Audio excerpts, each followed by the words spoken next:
नमस्कार, मी डॉक्टर शिवारी वाघ, संचालक aspire education institute, Chhatrapati Sambhajinagar. विद्यार्थी मित्रांनो, अनेक दिवसापासून मला एक महत्त्वाचा व्हिडिओ पोस्ट करायचा होता. अनेक विद्यार्थी व पालकांच्या वतीनं वारंवार हे विचारलं जातं की BAMS चांगलं की BDS चांगलं.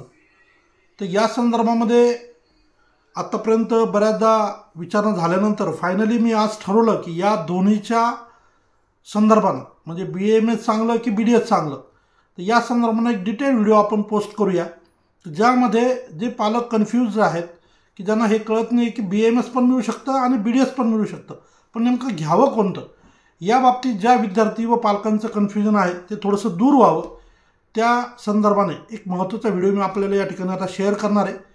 त्यामुळं व्हिडिओ शेवटपर्यंत पहा, आवडल्यास लाईक करा आणि गरजू मुलांना नक्की शेअर करा.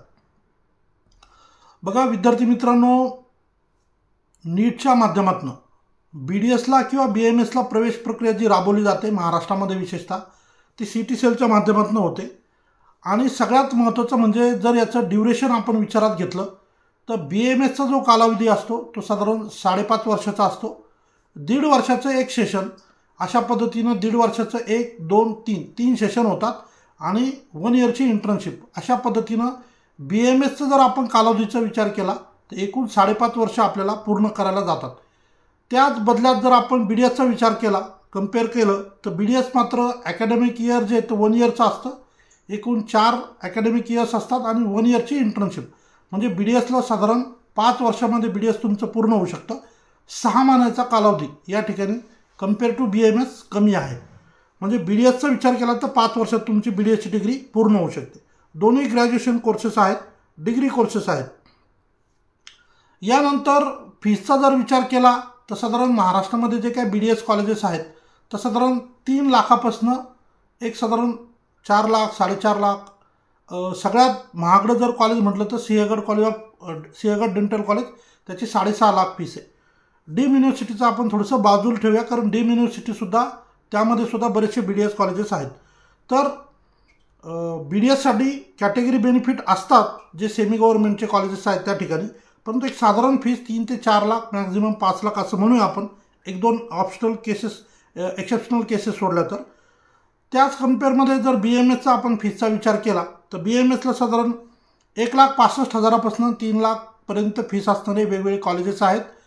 ॲव्हरेज कॉलेजची फीस जर आपण विचारात घेतली BAMSची, ती साधारण 2 लाख रुपये आहे. म्हणजे फीसच्या बाबतीत जर बोलायचं झालं तर BAMSमध्ये सेशन जरी 1.5 वर्षाचं असलं तरी ॲकॅडमिक इयरची फीस घेतली जाते, म्हणजे इयर वाईज फीस घेतली जाते. ती साधारण 2 लाख रुपये साधारण आपण ॲव्हरेज आपण असं गृहीत धरूया. यानंतर BDS करणारे विद्यार्थी असू द्या किंवा BAMS करणारे विद्यार्थी असू द्या, यांना PG करता येतं, म्हणजे पोस्ट ग्रॅज्युएशन त्यांना करता येतं. BDS नंतर जे मुलं पुढचं शिक्षण घेतात ते असतं MDS. 3 वर्षाचा हा कोर्स असतो. PG पोस्ट ग्रॅज्युएशन याला आपण म्हणतो. आणि याच्यामध्ये खूप नंबर ऑफ ब्रांचेस असतात. जसं की एक्झाम्पल म्हणून सांगायचं झालं तर ऑर्थो आहे, प्रोस्तो आहे, एंडो आहे, पिडो आहे. ह्या स्पेशलायझेशनच्या ब्रांचेस आहेत, ज्या BDS झालेले विद्यार्थी नीट PGची एक्झाम देऊन त्याचा जो काय त्यांचा परफॉर्मन्स आहे त्या परफॉर्मन्सच्या आधारे त्यांना PGसाठी प्रवेश घेता येतो. आणि या सगळ्या ब्रांचेस त्यांच्यासाठी उपलब्ध असतात.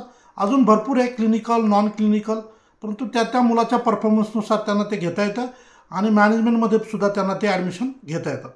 आणि जर आपण BAMS नंतरच्या बाबतीत बोलायचं झालं तर जसं BDS झाल्यानंतर MDSचे ऑप्शन आहे किंवा MBBS झाल्यानंतर PGचे ऑप्शन आहे, त्याच पद्धतीचे ऑप्शन BAMS नंतरसुद्धा आहेत.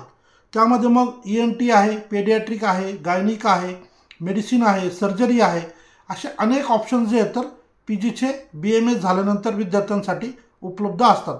अर्थात त्या जेंडर वाईज बऱ्याचदा त्या ब्रांचेस निवडल्या जातात. म्हणजे विशेषतः मुली असतील तर मग ते गायनिक वगैरे निवडतात, मुलं असतील तर ते मेडिसिन किंवा सर्जरी निवडतात. असं सगळं पुढचं एज्युकेशन पुढे त्यांना घेता येतं. आणि अर्थात तिथेसुद्धा ड्युरेशन 3 वर्षाचं आहे. म्हणजे एखाद्याला BAMS करून PG करायचं असेल तर 5.5 वर्षाचं BAMS आणि नंतरचे 3 वर्ष PGचे, असं 8.5 वर्ष टोटली त्यांना जाऊ शकतात. आणि जर BDSच्या बाबतीत विचारलं तर 5 वर्ष BDSचे आणि त्यानंतर PGचे 3 वर्ष, तर 8 वर्ष या ठिकाणी विद्यार्थ्यांना लागू शकतात.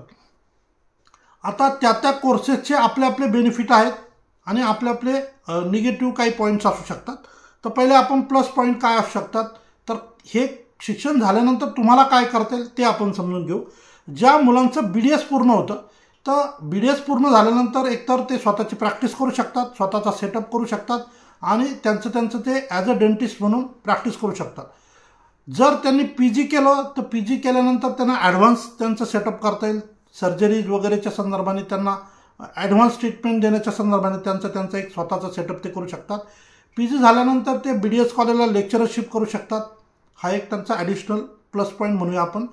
आणि लेक्चरशिप करत सुद्धा स्वतःची ते प्रॅक्टिस करू शकतात. कारण मोस्टली जेवढेही BDS कॉलेजेस असतात त्यांचं जे ड्युरेशन आहे ते साधारण 10 ते 5च्या दरम्यान असतं. तर सायंकाळच्या वेळेत ते परत आपल्या स्वतःची ओन प्रॅक्टिस करू शकतात. म्हणजे लेक्चरशिप करून सुद्धा ते स्वतःच्या प्रॅक्टिससाठी वेळ देऊ शकतात. हेच जर आपण कम्पेअर केलं BMS सोबत, तर BMSमध्ये सुद्धा पण आपल्याला याच पद्धतीची संधी आहे. फक्त BMSमध्ये थोडंसं जे ॲडिशनल स्कोप कसं आहे ते पण सांगतो. पहिले तर BMS झाल्यानंतर तुम्हाला स्वतःची प्रॅक्टिस करता येईल. BMS झाल्यानंतर काही डिप्लोमा कोर्सेस असतात 1 इयरचे वगैरे, ते करून तुम्हाला थोडंसं स्पेशलाइज काही गोष्टी करता येतात. त्यानंतर BMS झालेल्या विद्यार्थ्यांनी PG केलं तर PG केल्यानंतर ते ॲडव्हान्स सेटअप त्यांचं उभा करू शकतात. त्याच्यामध्ये त्यांना वेगवेगळ्या म्हणजे अगदी पेशंट ॲडमिट करून घेण्यापासून ते सुविधा देऊ शकतात. त्यानंतर BMS झालेल्या विद्यार्थ्यांना शासकीय नोकरीची संधी असते. शासनाच्या वतीनं जे ग्रामीण रुग्णालय आहे, आरोग्य केंद्र आहे, त्या ठिकाणी PSC सेंटरला BMSचे डॉक्टर रिक्रूट केले जातात. अर्थात बऱ्याचदा कॉन्ट्रॅक्ट बेसिसवर सुरुवातीला घेतले जातात. कालांतरानं त्यांना परमनंटसुद्धा केलं जाऊ शकतं. परंतु मागच्या बऱ्याच वर्षापासून महाराष्ट्रात जे डॉक्टर PSC सेंटरला आहेत ते परमनंट केलेले नाही आहेत. त्यांच्यासाठी आता रिसेंटली एक एक्झाम वगैरे घेऊन त्यांना परमनंट केलं जाईल अशा पद्धतीची न्यूज माझ्यापर्यंत आलेली आहे. थोडक्यात काय तर ते स्वतःची प्रॅक्टिस करू शकतात. ते शासकीय नोकरीची त्यांना संधी आहे. आणि जर त्यांनी PG केलं आहे तर त्यांना ॲज अ लेक्चरर म्हणून सुद्धा BMS कॉलेजला संधी असते. आणि मोठ्या स्वरूपात या BMS प्लस PG झालेल्या जे प्राध्यापक आहेत, लेक्चरर डॉक्टर जे आहेत, त्यांची खूप मोठी रिक्वायरमेंट BMS कॉलेजला असते. त्यामुळं लेक्चरर म्हणून त्यांना काम करण्याची सुद्धा संधी आहे. तर हे झालं सगळं ओव्हरऑल काय काय ड्युरेशन आहे, फीस किती असू शकते, ड्युरेशन काय आहे आणि पुढे PGची काय संधी आहे, प्रॅक्टिसची काय संधी आहे. आता 2 महत्त्वाचे विषय अजून ॲडिशनली सांगतो. कुणी काय करावं या बाबतीत फार कन्फ्युजन आहे पॅरेंट्सचं. समजा विशेषतः मुलींच्या बाबतीत मुलींची इच्छा BMSची असेल तर मग त्यांनी गेलं पाहिजे का BDSला निवडलं पाहिजे, किंवा मुलं आहेत BMS करायची इच्छा आहे पण BDS मिळते आहे, मग त्यांनी काय केलं पाहिजे, असं खूप साऱ्या ठिकाणी कन्फ्युजन आपण पालकांचं विद्यार्थ्यांचं पाहतो. तर यामध्ये विशेषतः BMSला जे आहे तर खूप प्रॅक्टिस देण्याची गरज असते. नंबर ऑफ पेशंटची हँडलिंग जास्त असते. इमर्जन्सी पेशंट येऊ शकतात. तर हा जो विषय विचारात घेतला तर इथं हे जास्त फिजिबल मुलांसाठीच आहे. मुलं जास्त याच्यामध्ये चांगल्या पद्धतीनं वेळ देऊ शकतात, प्रॅक्टिसला वेळ देऊ शकतात. जिथं जास्त असं म्हणू नये आपण, परंतु जिथं स्लम एरिया आहे किंवा बऱ्याचदा BMSचे डॉक्टर जे आहेत आता सॅच्युरेशन होते, हळूहळू प्रॅक्टिस नंबर ऑफ डॉक्टर्स वाढतात. तर अशा वेळेस जे तर या मुलांना वेळ देऊन प्रॅक्टिस करणं सोपं जाऊ शकतं कम्पेअर टू गर्ल्स. आणि गर्ल्सच्या बाबतीत बोलायचं झालं तर काय की आता त्यांच्यावर जबाबदारी कमी असते, नंतर कालांतरानं घरची जबाबदारी येऊ शकते. तर अशा वेळेस मुलींना BDSला जास्त व्यवस्थित ते लॉंग टर्ममध्ये प्रॅक्टिस करू शकतात. ती कशी, जर BDS जर मुलींनी निवडलं तर त्यांना इमर्जन्सी पेशंट येत नाही. जो पण पेशंट येणार तो तुमची वेळ घेऊन येणार. आणि या दरम्यानच्या काळात जेव्हा तुम्ही ॲक्च्युली प्रॅक्टिस करणार आहे तर साधारण तुम्हाला तुमचा OPDचा टाईम जर तुम्ही ठरवून घेतला साधारण 10 ते 2 किंवा सायंकाळी 5 ते 8, 5 ते 9, तर सकाळचा वेळ, मधला वेळ, सायंकाळचा वेळ ते घरी देऊ शकतात आणि हे सगळं सांभाळून ते लॉंग टर्ममध्ये प्रॅक्टिस करू शकतात. म्हणून बऱ्याचदा जर एखाद्या मुलीची स्वतःच BDS करायची तयारी आहे तर माझ्या वतीनं तर मी ओकेच म्हणतो. परंतु बऱ्याचदा काय आहे की BMSचं साधारण कॉलेज घेण्यापेक्षा बऱ्यापैकी चांगलं BDSचं कॉलेज भेटत असेल तर मी तेही मुलींना बऱ्याचदा सांगतो की तुम्ही BDS घ्या. आणि मुलांच्या बाबतीत कसं ते वेळ देऊ शकतात, त्यांच्यावर बरीच जबाबदारी असते, ते प्रॅक्टिसला इमर्जन्सी पेशंटला रिस्पॉन्स करू शकतात. मुलींना बऱ्याच गोष्टी फिजिबल नसतात पण मुलांसाठी त्या पॉसिबल असतात. तर त्या केसमध्ये मग मुलांनी BMS करावं असं बऱ्याचदा मी सजेस्ट करतो. अर्थात त्या मुलांकडं तो काय स्कोर असेल त्यानुसार हे सगळे निर्णय ठरतात. बऱ्याचदा मुलांना BMS करायचा सल्ला जरी देत असलो आपण पण त्याच्याकडे मार्क नसतील तर तो कसं करणार, पण त्याला नाईलाजानं BDS करावं लागतं. परंतु आज मागचा ओव्हरऑल 3-4 वर्षाचा ट्रेंड जर पाहिला तर बऱ्याचदा BDSला कम्पेअर टू BMS कमी स्कोअर लागतो, म्हणजे 300 325ला पण BDS भेटतं आणि BMSचं चांगलं कॉलेज घ्यायचं असेल तर 400+ स्कोअर लागतो. तर एक महत्त्वाचा मागच्या 2-3 वर्षातला एक आपण बदल पाहतो. कारण MBBS ज्याला मिळालं नाही तो डायरेक्ट आता BMSलाच येऊ लागला. तसं बघायला गेलं तर पहिले MBBS नंतर BDS असायचं आणि नंतर BMS असायचं, अशी स्टेप होती. पण आता डायरेक्ट MBBS नंतर BMSला मुलं जातात. जाणं गैर नाही, दोन्ही कोर्सेस चांगले आहे आणि दोन्हीचं ड्युरेशन पण ऑलमोस्ट सेम आहे.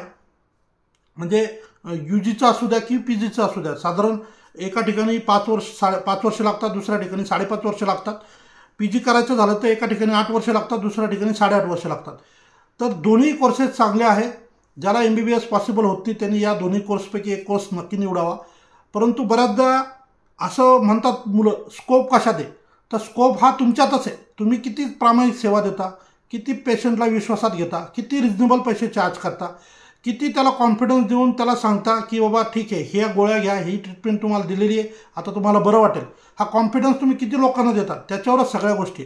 तुम्ही व्यवस्थित सेवा दिली आणि प्रॉपर ट्रीटमेंट देऊन पेशंटला कॉन्फिडन्स दिला तर तुम्ही कुठेही बसलेला असाल तर तुमची प्रॅक्टिस चालेल असं मी नक्की सांगू शकतो. कारण बऱ्याच ठिकाणी MBBS डॉक्टर पण आहेत, पण त्यांच्यापेक्षा BHMS डॉक्टर शेजारीच आहे, त्याची प्रॅक्टिस चांगली चालताना आपण मी स्वतः डोळ्याने पाहिलेली. तर हे सगळं तुमचं मेहनतीवर डिपेंड करतं. दोन्ही कोर्सेस हे खूप अतिशय उत्कृष्ट आहेत. हेल्थ सायन्समध्ये खूप मान या सगळ्या गोष्टींना, दोन्ही गोष्टींना आहे. बऱ्याचदा विद्यार्थी व पालक या कन्फ्युजनमध्ये असतात किंवा BDSला स्कोप नाही, असं नाही आहे. BDSला नंबर ऑफ पेशंटची हँडलिंग कमी आहे पण येणारे पैसे जास्त आहेत. लक्षात घ्या, एखादा BMS विद्यार्थ्याला 100 रुपये फीसप्रमाणे 50 पेशंट अटेंड केले तर 5,000 मिळतील. इकडं BDSला 10 पेशंट अटेंड केले तर 5,000 मिळतात. तर हे असं म्हणू शकत नाही आपण हे हलकं हे भारी. दोन्ही कोर्सेस अतिशय उत्कृष्ट आहे आणि त्यातही तुम्ही चांगली सेवा दिली तर मग तर बघायचं काही कारणच नाही. तुम्ही चांगली सेवा द्या, प्रामाणिक सेवा द्या, योग्य पैसे चार्ज करा. निश्चितपणे दोन्ही कोर्सेस एक्सलंट आहेत आणि तुम्हाला जो स्कोअर आला आहे त्यानुसार सहज कोणतं तुम्हाला उपलब्ध होऊ शकतं यावर पण तुम्हाला पुढचे तुमचे निर्णय घेता येऊ शकतात. सो माझ्या वतीनं तुम्ही BMS करा, BDS करा, दोन्ही कोर्सेस एक्सलंट आहेत असं मी तुम्हाला या ठिकाणी सांगू शकतो. बऱ्याच विद्यार्थ्यांचे प्रश्न होते म्हणून हा विषय मी आज या ठिकाणी घेतला. अजूनही तुमचे काही प्रश्न असतील तर नक्की कमेंटमध्ये मला विचारा, मी तुम्हाला उत्तर देण्याचा नक्की प्रयत्न करेन. या ठिकाणी थांबतो. धन्यवाद.